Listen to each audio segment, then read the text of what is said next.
আসসালামু আলাইকুম গাইজ, আশা করি সবাই ভালো আছেন। আপনাদের দোয়া ও ভালোবাসায় আমি একটুও ভালো নাই, কারণ দেশে যেহেতু থাকি দেশ নিয়ে কিছু কথা না বললেই না। মানে আজকে সকালবেলা গেছিলাম গ্যাস কিনতে, গ্যাসের দাম 1940 টাকা।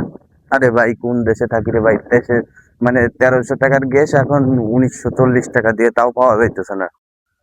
এখন কি করবো ভাই? আপনারাই করেন, একটা কাজ করেন, গ্যাসের দামটা আরো 86 টাকা বাড়ায় 2024 টাকা করে দেন।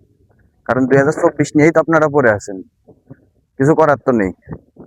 আর না হলে ভাই আরো 31 টাকা বাড়ায় 1971 টাকা করে দেন, আমরা 1971 সালে আবার ফেরত যেতে চাই, বুঝছেন? এখন কিছু কথা না বললেই না।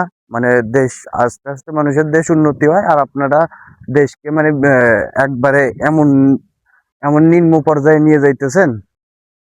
আর এটা বলার কোনো ভাষা নেই। চাউলের দাম বেশি, আপনাদের তেল নাই দেশে, আপনারা মানে মানে খাম্বা আছে, কারেন্ট নাই। এই দেশে ভাই বাঁচা যায় না, ঠিক আছে?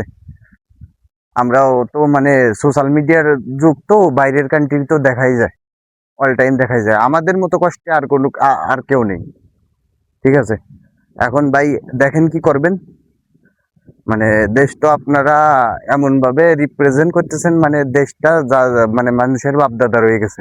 ছোট মুখে অনেক বড় বড় কথা বললাম, সবাই যদি কোনো ভুল কথা বলে থাকি সবাই আমার দৃষ্টিতে দেখবেন। আর ভালো থাকবেন, সুস্থ থাকবেন। যদি কোনো ভুল করে থাকি তাহলে মাফ করে দিন।